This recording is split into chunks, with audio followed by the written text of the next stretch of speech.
Oke, bismillahirrahmanirrahim. Assalamualaikum warahmatullahi wabarakatuh.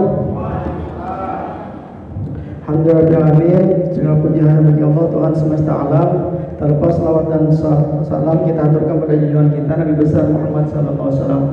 Yang ulun hormati seluruh kepala sekolah dampingan program organisasi penggerak Sekolah Literasi Indonesia. Yang ulun hormati rekan kawan SLI. Ya, kami ini hari ini berdua, yang saikungnya ada kegiatan yang lain.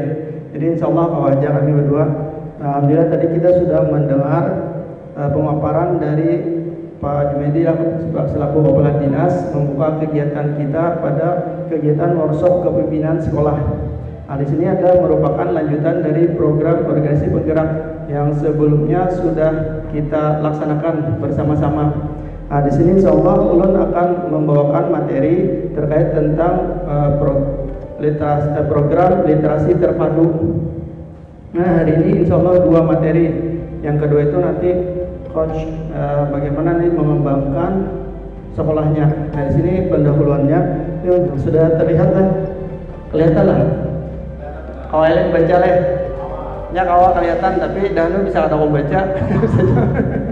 Tapi kalau melihat, kalau baca, nah bila keduanya ya dah. Berarti kita lanjutkan. Jadi materi ulun ini insya Allah sedikit aja, sekitar 30 menit lah. Ulun ringkas-ringkas saja. Jadi di sini program literasi terpadu. Apa sih literasi terpadu itu? Nah, kayak apa kira literasi terpadu itu? Jadi kita, apakah literasi yang 6 yang kesepakatan pertemuan ekonomi dunia yang ada di Swiss tahun 2005 yang sepakati 6 literasi, apakah itu? Nah, jadi ternyata lain. Menteri Pendidikan kita Pak Nadiem Makarim ada 3 literasi yang harus dikembangkan di Indonesia. Jadi kita kada masuk belum yang 6 literasi itu. Yang literasi 6 yang disepakati itu adalah literasi membaca menulis, literasi digital, literasi sains, literasi numerasi, literasi finansial, literasi budaya dan kewarganegaraan. Kalau kita 3 aja. Jadi kita belum masuk. Kenapa belum masuk? Karena kita belum mumpuni. Bahkan hasil riset literasi kita masih di bawah standar. Dari 60 negara, kita nomor 2 yang paling buncit. Nomor 2 paling buncit di literasi membaca menulis. Nah, oleh sebab itu gebrakan di tahun 2015 kan ada gerakan literasi sekolah deh, yang diawali dengan gerakan nasional literasi. Nah, makanya di sini juga berbagai program sudah dipaparkan dan disampaikan, dilaksanakan oleh Kementerian Pendidikan kita terkait meningkatkan literasi. Nah, literasi kita apa yang 3 itu? Literasi membaca menulis, literasi numerasi, sama literasi karakteristik. Nah, karena kita bagian disampaikan beliau tadi ada aliran yang liberal, ada aliran yang radikal. Nah, banyak aliran karena kurangnya literasi karakteristik. Kalau kita melihat literasi karakteristik ini ada 18 lah yang dicantumkan di Bhinneka Tunggal Ika. Mungkin ulun kada menyampaikannya di waktu ini, cuman hanya informasi aja bahwa literasi terpadu ini bagaimana kita mengaitkan semua stakeholder untuk bergerak untuk sama-sama kita untuk meningkatkan literasi. Nah, kita lihat ini terus saja nilai kenalan. Nah, tolong CTHT itu gelar non akademik ya, itu didapatnya berdasarkan pelatihan. Kalau CTR itu Certified Training Motivator. Kalau yang CHTC itu sertifikat hypnoteaching. Nah, ternyata hypnoteaching yang biasa orang kenal hipnoterapi atau hipnotis, itu ada hypnoteaching, itu bisa digunakan untuk pembelajaran. Dan itu biasanya kalau ada murid yang down atau kada semangat belajar, itu bisa dipakai. Nah, hypnoteaching caranya bagaimana meningkatkan motivasi peserta didik agar meningkat, agar ia mau belajar. Nah, itu ada tekniknya. Oke, ulun lanjutkan aja. Nah, adapun tujuan dari pelatihan kita ini itu ada 3. Yang pertama itu insya Allah kita akan mempelajari, memahami pentingnya program literasi sekolah yang terpadu. Nah, bagaimana literasi sekolah terpadu nanti kita akan jelaskan. Yang kedua, memahami macam-macam program literasi terpadu. Ternyata setelah kita paham nanti akan kita jabarkan lagi apa saja yang menjadi model atau macam-macam atau jenis-jenis literasi terpadu. Yang berikutnya itu menyusun langkah-langkah membangun program literasi terpadu. Nah, di sini Ulun sudah memperinakan, mungkin karena pian ada menulis sedikit aja. Mungkin kita hendak melihat bagaimana program literasi yang ada di sekolah pian masing-masing. Oke, kita lanjutkan. Nah, sebelum kita masuk lebih jauh dari materi kita, mungkin Ulun hendak tanya jawab dulu pian. Kira-kira apa penyebab kurang optimalnya praktik literasi di sekolah? Kira-kira adakah dari Bapak kepala sekolah atau Ibu kepala sekolah yang di lapangan, kira-kira apa penyebabnya?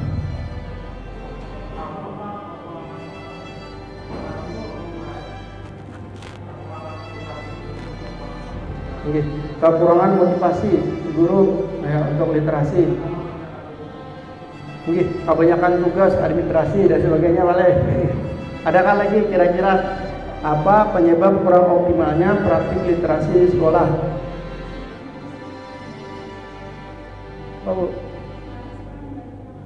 Malas baca bisa juga, boleh. Coba kita lihat ya.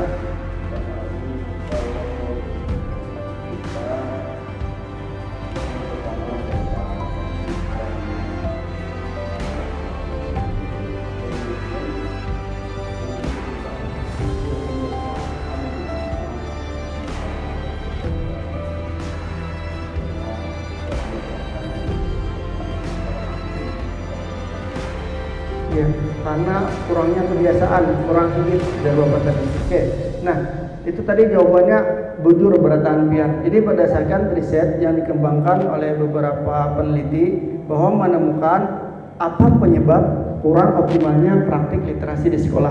Coba kita lihat. Sebatas aktivitas membaca doang ada tujuan akhir. Jangan kita lihat hendak kuliah tuh membuat makalah, ada tujuan akhir, hendak dipresentasikan. Berarti semangat pian. Kalau dulu waktu kuliah besok hendak maju, malam ini harus tuntung. Padahal waktunya lawas biasanya, Pak. Nah, itu yang anehnya leh. Jurang tuh ilmu kepepet. Nah, jadi satu malam tuntung makalah. Oke, ada lagi yang menjadi penyebab kurang optimalnya itu kurang variatif. Nah, mungkin bukunya itu aja boleh. Hafal dajar bukunya. Nah, bisa jadi yang berikutnya adanya hanya fokus ke siswa. Nah, ini salah satu penyebab kurang optimalnya praktik literasi di sekolah. Kita mengajukan untuk peserta didiknya untuk membaca. Namun di lain hal gurunya tapi banyak membaca juga. Nah, santai. Makanya kalau peserta didik, kalau kita melihat di psikologi perkembangan, anak yang paling efektif untuk bisa meniru itu adalah anak umuran kelas 1, kelas 2 nya paling cepat mendapat ilmu itu dari melihat, dari praktik orang sekitarnya. Nah, jadi hanya fokus ke siswa. Yang berikutnya sebatas seremonial. Kalau ada programnya hanya biasanya itu ada lagi. Nah, ini hanya seremonial. Yang berikutnya tidak menjadi budaya. Nah, ini jadi Bapak tadi karena jadi habit. Seandainya jadi budaya, kalau kita menilik beberapa berita yang ada di Jepang, kalau lagi antri orang biasanya membaca buku. Ah, ini luar biasa. Saking berharganya waktu. Amun kita rajin di bank mantri CKP boleh. Tapi baca juga, baca WA boleh. Ya, sama yang baca. Cuman kalau kita alihkan ke lain mungkin lebih efektif lagi boleh. Ah, itu kita lihat lagi tidak terprogramkan. Nah, ini terkadang kita ada terprogramkan. Makanya di sini alhamdulillah kita Kabupaten Hulu Sungai Utara, jadi ada seberatan Kabupaten Balangan ada, Kabupaten di Barabai ada juga, di Kaluak ada, di Tanjung ada, yang ada di Kalimantan satu-satunya di Kabupaten Hulu Sungai Utara. Nah, ini jadi kebanggaan tersendiri karena kita terpilih dari program organisasi penggerak Sekolah Literasi Indonesia. Alhamdulillah. Terus tidak tahu tujuannya. Nah, ini terkadang kita kada tahu tujuan untuk program literasi. Yang berikutnya kurang melibatkan orang tua. Di sekolah dilajari literasi, imbasnya di rumah minggu HP ada ingat lagi. Nah, makanya nanti dalam literasi terpadu ini ada mengaitkan atau menghubungkan orang tua. Nah, berikutnya tidak ada evaluasi setelah di sekolah kita menggerakkan literasi, ternyata ada ininya evaluasinya, apakah sejauh mana juga program literasi dan seberapa besar. Terus kita lanjutkan. Nah, adapun tujuan gerakan literasi nasional itu yang pertama, menumbuh kembangkan budaya literasi pada ekosistem pendidikan mulai dari keluarga, sekolah, dan masyarakat. Nah, jadi ini yang menjadi hal penting bahwa program literasi terpadu kita itu keluarga, nah mulai dari keluarga, terus masuk ke sekolah dan masyarakat. Nah, ini akan kita evaluasi bersama dalam rangka pembelajaran sepanjang hayat sebagai upaya untuk meningkatkan kualitas hidup. Oke, kita lanjutkan. Nah, di sini ada 3 ranah gerakan literasi. Yang pertama itu literasi sekolah, literasi keluarga, dan literasi masyarakat. Untuk literasi sekolah itu adalah aktivitas literasi yang terintegrasi dengan kurikuler dan ekstrakurikuler. Nah, jadi kita integrasikan. Kalau misalnya sebelum belajar misalnya itu kan sudah biasa ya gerakan literasi sekolah membaca. Nah, sekarang kalau setelah ulangan, ini kan biasanya sambil menunggu gurunya menulis nilai atau membuat ranking, itu biasanya ada lomba. Nah, mungkin kita kada terjemah lomba terkait tentang literasi. Nah, ini jarang sekali belum temukan kalau sekolah mengaitkan kegiatannya terkait tentang literasi membaca dan menulis. Nah, kalau lomba puisi jarang ini melihat.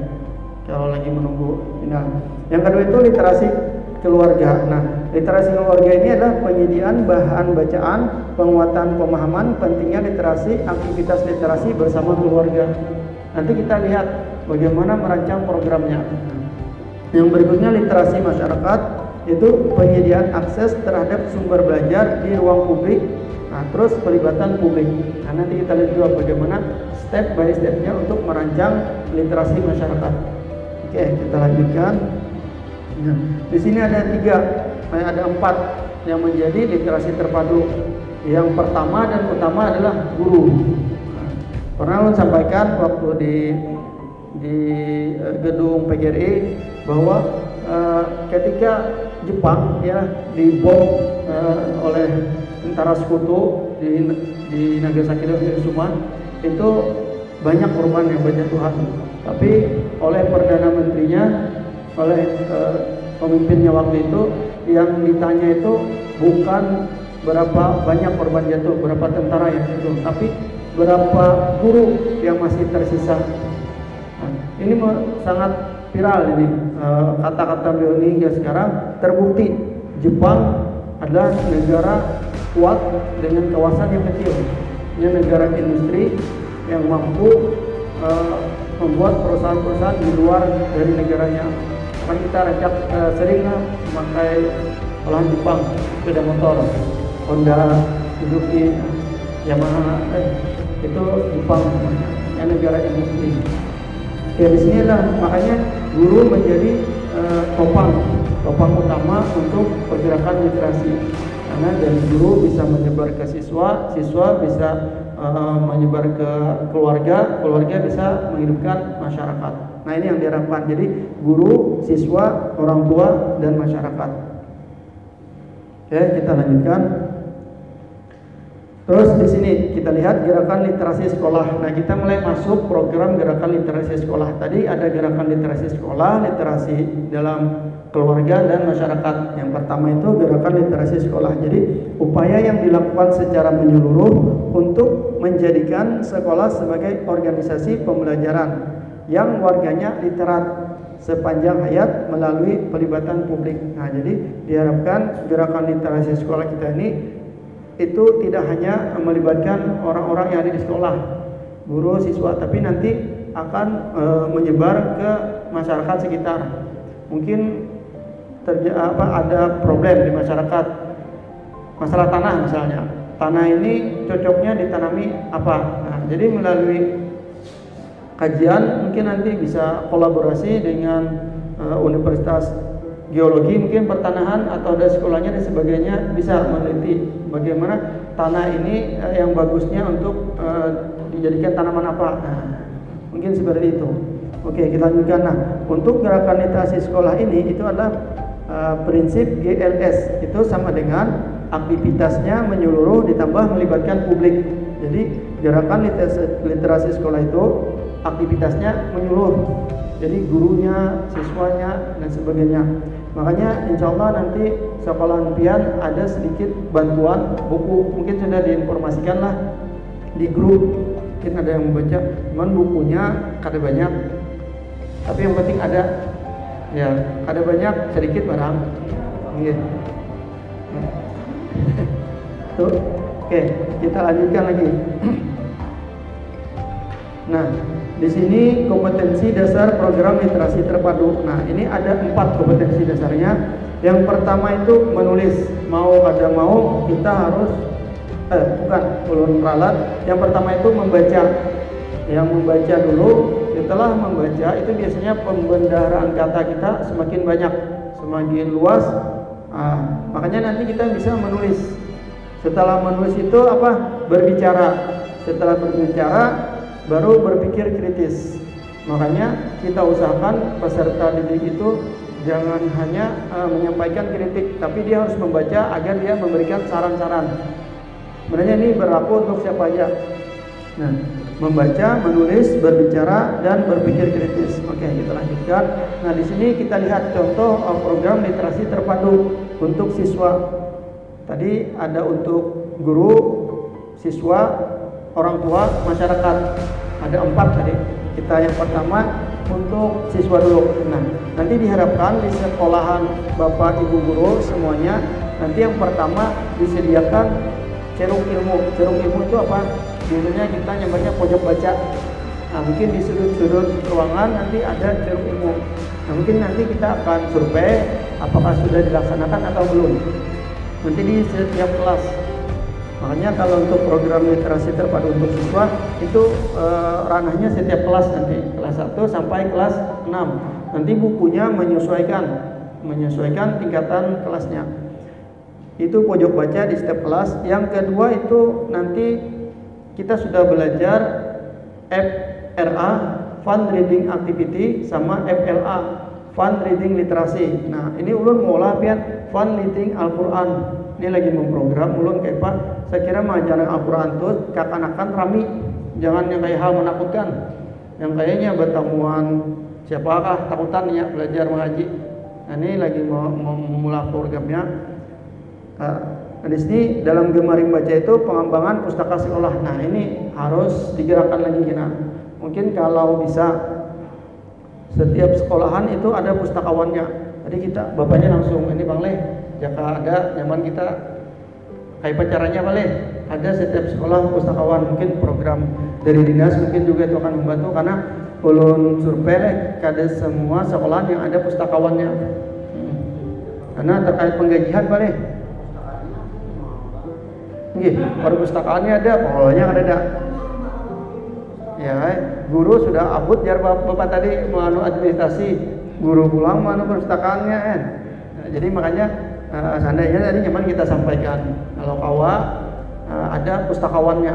Nah, jadinya mengaturnya apa caranya agar peserta didik bisa atau mau atau ingin berkunjung ke perpustakaan. Nah, mungkin nanti ke depan perpustakaan yang ada di sekolah Bapak Ibu guru boleh kita tata, nanti kita tata ulang. Mungkin yang ada tahunan banjir, nah bisa distrategikan nanti bukunya mungkin agak naik ke atas, yang mana yang saya kira kada karena banjir.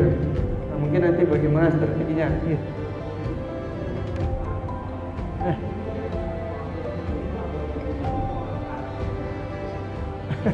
Sampai ini masih basah aja pada bapak, karena dalam banget di pada burung padang sampai ini. Ini ya, ini ya. ini menjadi salah satu problem kita juga boleh, karena Muntai ini kalau berdasarkan kawasan tuh 80% itu daerah rawa, 20% aja yang tanah. Jadi kalau banjir itu kita ada heran, karena memang 80% rawa. Oke, ulun lanjutkan. Nah, di sini penguatan 4 kegiatan membaca. Masih ingat lah, 4 kegiatan membaca: membaca lantang, membaca berpasangan, membaca mandiri, membaca bersama. Nah, 4 kegiatan membaca. Oke, yang berikutnya ada after reading activity. Nah, ini mungkin materinya belum kita sampaikan. Nanti setelah membaca, kegiatan apa lagi yang akan dilaksanakan? Oke, kita lanjutkan. Terus ada penulis cilik. Nah, di sini ada penulis cilik itu biasanya penguatan kompetensi menulis siswa. Kalau di kampus biasanya ada mading. Kalau di sekolah ada juga rasanya mading, majalah dinding. Nah, ini untuk khusus hasil-hasil yang dikerjakan oleh peserta didik MPA itu. Jadinya biasanya kalau di MPA-nya ada rasa kebanggaan tersendiri. Bisa nanti madingnya di rolling mungkin 1 minggu sekali atau 2 minggu sekali dan sebagainya. Berikutnya ada siswa berkisah. Nah, ini mungkin jarang tempat kita siswa berkisah. Dulu kemarin ada salah seorang orang tua yang hendak anaknya ini dilajari public speaking. Public speaking itu berbicara di depan umum. Nah, sampai ada apa? Di mana aja ada kursus untuk anak public speaking. Nah, kalau saya tahu ulun kadada belum di wadah kita. Nah, mungkin ke depan dari sekolah-sekolah bisa kita ada lomba pidato kah di depannya. Biasanya kalau kalau acara perpisahan hanya kanak-kanaknya dilatih itu sudahnya bisa hilangnya di sekolahan. Karena kelas 6 dah. Yalah. Nah, mungkin nanti ke depan kita bagaimana caranya untuk melatih peserta didik untuk berbicara di depan umum, karena salah satu kemampuan abad 21 yang 4 itu adalah komunikasi. Nah, ini berbicara di depan umum. Mungkin semua ini bertahap enak kita di sekolahannya, kada langsung berdataan. Mungkin tahun ini 2 dulu, tahun berikutnya 2 lagi. Nah, hingga nanti selesai semuanya. Yang berikutnya market day. Nah, dalam pertemuan ekonomi forum ekonomi dunia, bahwa literasi itu kan ada 6, salah satunya finansial. Nah, di sini kita melatih bagaimana anak berliterasi finansial. Karena literasi finansial ini bukan hanya mencari duit, tapi mengelola duit juga. Anak-anak dikasih uang misalnya jajan 5.000, bagaimana yang mengelola duitnya? Mungkin dengan administrasinya. Istirahat pertama belanja ini, istirahat kedua mungkin belanja ini dan sebagainya. Nah, nanti mungkin ada di setiap sekolahnya, mungkin ada yang masih buka kantinnya, karena udah lihat ada yang tutup kantinnya karena efek corona karena mungkin dibuka lagi kantinnya. Nanti sekalian ada market day, mungkin hari apa itu, mungkin hari Jumat atau Sabtu dan sebagainya. Itu menumbuhkan literasi finansial sejak dini. Karena kanak-kanak tuh adanya halus, belanja ke warung tuh ambil aja kada pakai duitnya. ada bisa. Kalau ini kira tahu orang tuanya karena waktu dahulu ke warung kada berduitnya, langsung diambilnya barang. Katanya kada tahu. Oke, kita lanjutkan. Nah, ini beberapa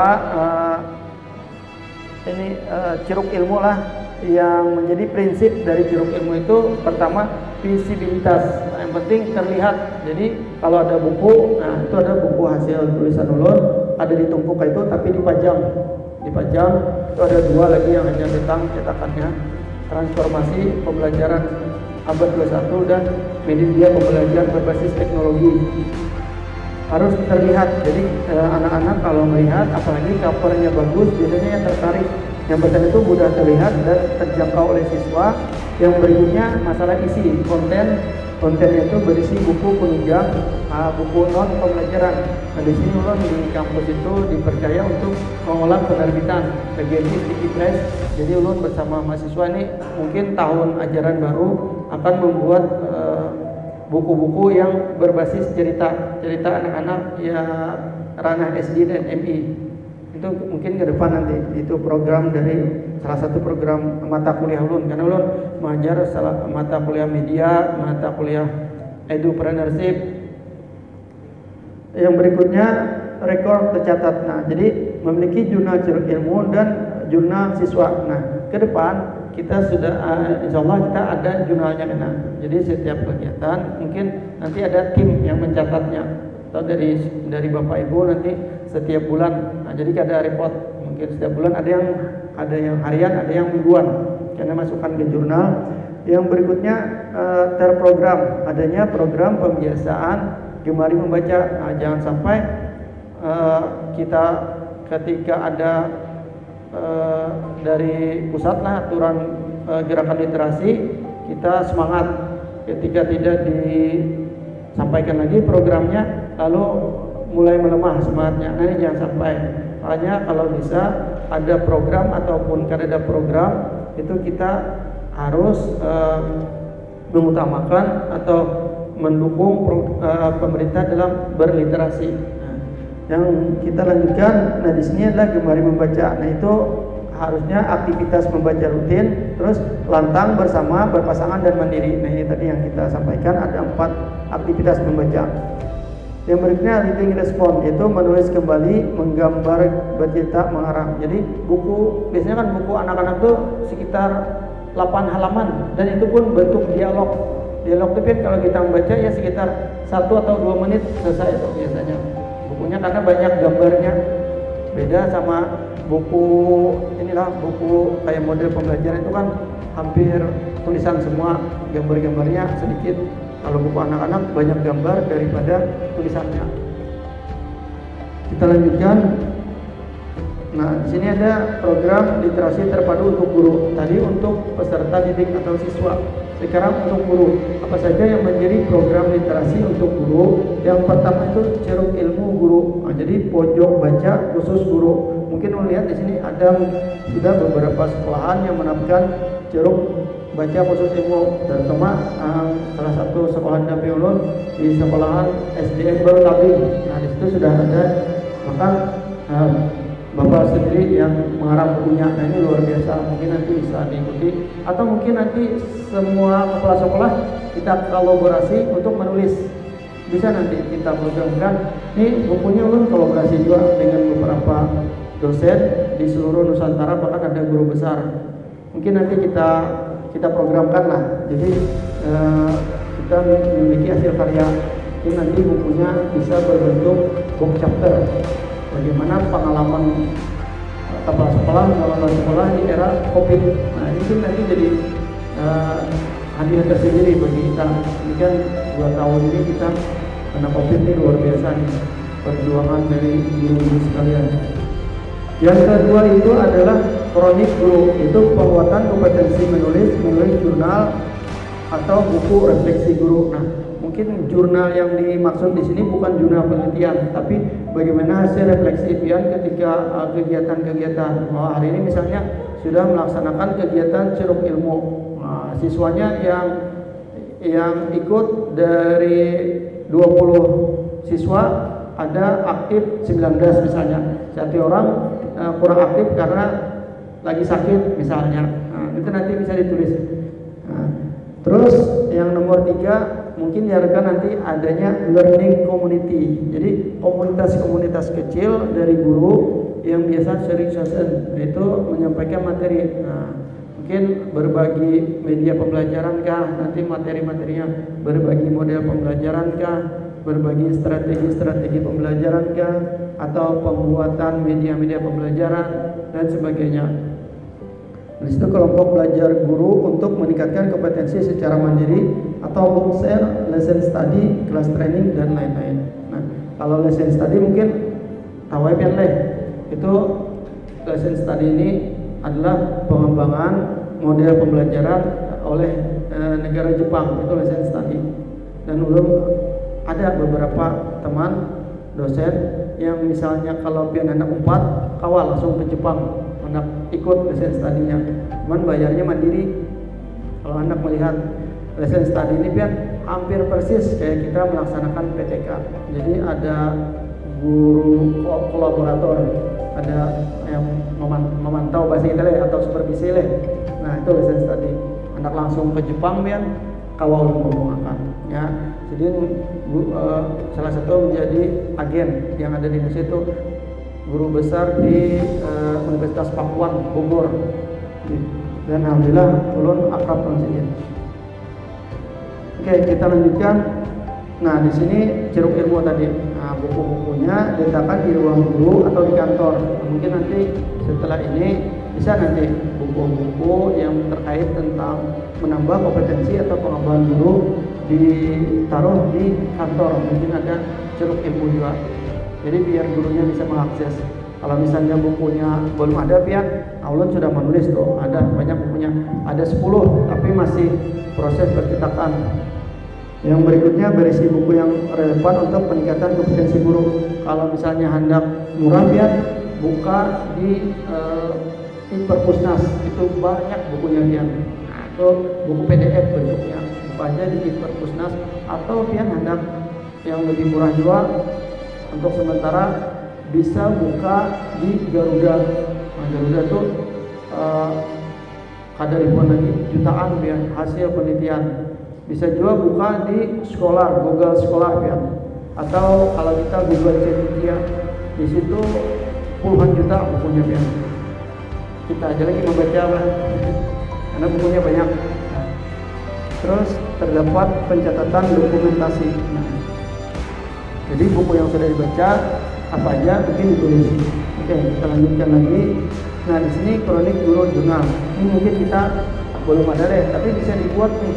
Kronik guru. Nah, kronik guru refleksi pembelajaran. Hari ini misalnya, ini hampir persis kayak PTK biar. Biasanya PTK ada refleksinya. Ini biar kepala sekolah sudah, kalau sudah dikisahi lagi tuh PTK tuh sudah rancak tuh mulai tuh. Ya, mahir dah. Mahir dah kada usah ditakuni lagi. Oke, kita lanjutkan. Di luar kepala dah. Di sini waktu-waktu pengisian kronik. Nah, itu di setiap hari setelah selesai kegiatan belajar mengajar mungkin. Terus isi kronik itu refleksi diri, perasaan, keberhasilan, hal yang perlu ditingkatkan mungkin. Terus bentuknya bisa tulisan, gambar atau simbol. Terus tindak lanjutnya ketika pembelajaran, apa umpan balik dari kepala sekolah minimal seminggu sekali. Nah, biasanya pian memantau leh gurunya leh, supervisi leh. Nah, itu bisa kena guru-gurunya dilihati. Terus hasil refleksi sebagai bahan learning community atau bahan tulisan. Nah, di learning community nanti mungkin guru-gurunya berkumpul. Kalau ini Nun kadang membandingkan boleh. Cuman faktanya kalau kita amati sekolah yang wahini tingkatan SD atau MI yang ada di Amuntai itu paling banyak muridnya itu ada yang ada hubungannya dengan agama. Madrasah dari 81 madrasah yang ulun riset, ulun teliti itu yang menjadi model itu adalah madrasah Panyuran dan itu min Panyuran. Dia tahu apa mungkin situ. Nah, saya tahu riset juga kalau SD, ulun berharapnya SD negeri ini ada 2 sekolah waktu tesis ulun, 2 sekolah yang maju yang menjadi model anak ulun teliti guru-gurunya. Jadi biar bisa berbagi ilmunya, bisa diaplikasikan ke sekolah lain. Nah, itu harapan ulun. Tesis ulun sudah di-online-kan, itu pian hendak membaca buka di Google Scholar, ketik ya pian ngaran ulun, terus judulnya peningkatan kompetensi pedagogi guru di Hulu Sungai Utara. Bukannya pian ada situ hasil riset ulun. Nah, di situ dari 81 min Panyuran. Ternyata yang dari negerinya, yang dari SD itu kan dari min, dari yang SD-nya orang ambil itu ada negeri ternyata apa ya? Ternyata apa? Iun apa? Sekolah SDT itu menjadi sekolah model ternyata. Ulun salah mengira. Ulun berharap yang dari negeri SDT Pak, yang ada di ini Kubur Datuk itu hasil riset ulun. Itu di tahun 2017 Nah, mudahan di tahun 2022 atau 2023 sudah berubah. Karena kan berdasarkan penelitian itu sekolah yang belum kadang melihatnya terjauh, terluar dan kadang, tapi melihat dari faktor pembelajarannya, terus kompetensi gurunya. Di SD itu setiap hari Sabtu gurunya wajib berkumpul kebersamaan bergantian memberikan materi terkait dengan belajar sama refleksi di jawaban. Oh ternyata melihat itu caranya maju dan siswanya itu terbatas, ternyata masuknya Pak larang nggak pulang. Itu kan sama kayak biaya kuliah kami Pak di STQ sekitar 600. Ibu anaknya di SDT lah Bu. Napian. Berapa bayarnya Bu? SDT di Kubur Dato. Nggih. Sungai Sandung. Pamir, nggih. Ya lah Bu, 600-an lah Bu. Terakhir ulang tahun 600-an. Kami bayar kuliah 600 satu semesternya tiap bulan, itu belum duit transport, uang makan. Ya lah Bu. Biaya masuknya itu sekitar 4 sampai 5 juta. Ini ulun ketahui terakhir masuknya. Kuliah di STQ kada sampai sih itu. Nah, ini membuktikan bahwa sekolah mahal itu kadang menutup kemungkinan orang untuk menyekolahkan anaknya. Yang penting orang melihat dari track record sekolahnya. Nah, ini harapannya dari sekolah SD kena muncul dari SDN yang terbaik. Apalagi harapannya nih kita bersama-sama ini mungkin kada semudah membalik telapak tangan, tapi ini kada menutup kemungkinan. Mungkin nanti di SD Pian, ini khusus di Amuntai pulang ada salah satu materi mungkin yang mungkin ditambahkan lagi di SD itu pembelajaran Al-Qur'annya. Ulun biasanya menakuni pas ini orang tua murid. Apa Bu, kenapa menyekolahkan di MI? Ini nyaman bisa sembahyang ya. Padahal di SD itu jelas musalahnya ada. Ruangannya bahkan lebih bagus permanen. Tapi kenapa? Karena orang mindset awal bila MI itu bisa sembahyang, bisa ngaji. Ternyata ada juga di MI itu belum pernah mengajar. Ada yang kada bisa mengaji, kada tahu di huruf aja. Sama aja sebenarnya, cuman karena tertanam sudah. Makanya orang tua dari turun temurun, nah ini yang harus kita rubah. Bahwa SD juga bisa itu. SD gak ada kalah. Apalagi SD di Hulu Sungai Utara yang berlabelkan kota bertakwa. Nah, ya oleh kota bertakwa itu SD-nya pun mengaji. Bahkan di tempat kami di SD itu Pak, yang mampu menghafal Al-Quran 30 juz dalam waktu 2 tahun, babinian itu kada suah pondok. Nah ini membuktikan yang kada pondok pun kawah kan. Namun yang pondok banyak banget. Tapi ada yang 2 tahun, 3 tahun masuk. Tapi ini hanya ini tahun sebelumnya 2 tahun habis 30 juz. Nah ini luar biasa. Jadi sebenarnya masalah terbesar itu adalah program dari kita menjalankan ini. Kalau dia mungkin bagus dan program mungkin di bawahnya mungkin, atau bagus di bawahnya mungkin ada yang sedikit yang ada terlaksana. Nah, jadi mungkin ini bisa menjadi evaluasi kita bersama. Oke, kita lanjutkan lagi nih learning yang disampaikan tadi yang di SDB itu misalnya tiap hari Sabtu wajib keberadaan guru-gurunya. Mungkin ini lapang Bang ya. Cuman kan kita tahu kalau kita ini mungkin ada dari pian yang pada bercita-cita jadi guru, tapi jadi guru, nah itu sebenarnya sudah takdir. Dan enggih kakak ini ya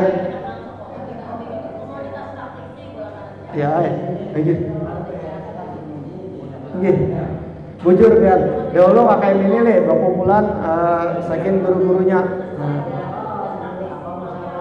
enggih apa masalah di sekolah dan sebagainya. Biasanya guru-guru itu sudah tahu siswa yang pintar, yang nakal, udah tahu tuh karena adanya komunitas yang ini tadi. Oke. Nah mungkin itu learning community-nya. Terus kelompok belajar kita lewat aja. Nah di sini program literasi terpadu untuk orang tua. Setelah berhasil nanti literasi untuk peserta didik, gurunya. Nah, nanti kita akan ke orang tua. Bagaimana literasi ke orang tua? Nah, biasanya kan ada orang tua yang menjemput anaknya. Biasanya adalah yang di sekolahan. Nah, nanti mungkin kita sediakan buku untuk orang tua. Buku orang tua itu apa ranahnya? Mungkin tips memasak, cara mendidik anak, dan sebagainya. Nah, ini buku yang cocok orang tua. Nah, kita lihat yang pertama itu adalah literasi parenting. Itu penyadaran dan perlibatan orang tua khususnya dalam kegiatan literasi. Jadi minimal di rumah orang tuanya mengatakan peserta didiknya atau siswa atau anaknya yang menjadi murid kita di sekolah agar jangan lupa membaca. Nah, yang berikutnya ada perpustakaan mini. Ini bisa disediakan di rumah atau di sekolah. Mungkin di sekolah boleh orang tua pinjam buku dari sekolahnya. Nah, mungkin nanti ada program selain peserta didik boleh pinjam di perpustakaan sekolah, orang tua murid pun boleh. Nah, ada besar ini. Yang berikutnya kalau bisa nanti ada komunitas orang tua cinta literasi.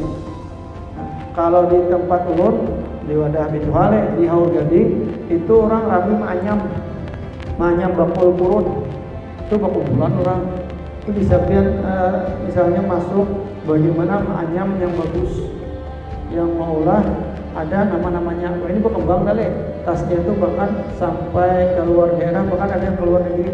Yang bakul apa panampian tuh, panampian itu kan bila hendak cek kan di Shopee ada dah menampi baras. Nah, itu luar biasa ya, menampi dahulu kan ada baik. Bahkan itu baik di marketnya kena kalau kita komersial market itu ada Lazada namanya. Lazada itu ada yang Malaysia, ada Indonesia, Singapura, cek habian. Di lain ada dah dijual. Nah, luar biasa tuh. Jadi komunitas orang tua cinta literasi itu pembentukan komunitas orang tua yang menjadi partner sekolah dalam meningkatkan kecakapan literasi. Oke. Nah, berikutnya ada program literasi terpadu untuk masyarakat. Nah, ini goalnya ya kita. Bagaimana sekolah menyebarkan kebaikan literasi ke lingkungan keluarga ke masyarakat. Mungkin ini kada setahun 2 tahun. Kita sadar ini berat karena kita merubah diri kita sendiri pun sulit untuk membiasakan membaca, apalagi merubah orang lain. Tapi ini adalah merupakan perjuangan yang mungkin kalau kita lihat, apalagi kita semua muslim percaya bahwa pahala itu bukan terlihat dari keberhasilan, tapi seberapa besar perjuangan kita. Nah, ini menjadi reward pahala. Nah, program literasi terpadu itu untuk masyarakat adalah pojok baca, penyediaan bahan bacaan di tempat-tempat strategis, terus taman baca masyarakat, penyediaan bahan bacaan berkualitas dan aktivitas literasi bagi masyarakat. Terus komunitas masyarakat penggiat literasi. Nah, jadi membentuk komunitas masyarakat yang memiliki kepedulian dan komitmen dalam menjalankan dan memastikan aktivitas literasi tetap berjalan. Oke, kita next. Dan di sini ada siklus tahapan penyusunan program literasi. Itu yang pertama identifikasi potensi atau akar masalah. Itu ada bagian perencanaan program, terus pelaksanaan program, yang terakhir itu refleksi. Yang pertama itu mengidentifikasi potensi yang bisa dikembangkan dan akar masalah yang perlu disolusikan. Misalnya di sekolah kan sudah ada perpustakaannya, nah bisa dikembangkan. Yang program perencanaan program nanti kita lihat buku-bukunya sudah sesuaikah dengan pelajaran atau buku-buku tambahan untuk meningkatkan literasi membacanya. Terus pelaksanaan programnya dimulai dari kapan? Mungkin tahun ajaran baru 1 semester. Nah, ini kita konsisten nanti melaksanakannya. Yang terakhir itu kegiatan apa yang sudah berjalan, yang sudah sesuai, dan kegiatan apa yang tidak sesuai. Bisa kita refleksikan. Kita next, ini contoh proses identifikasi masalah dan akar masalah dengan metode UI. Terus kemampuan literasi siswa rendah. Kenapa?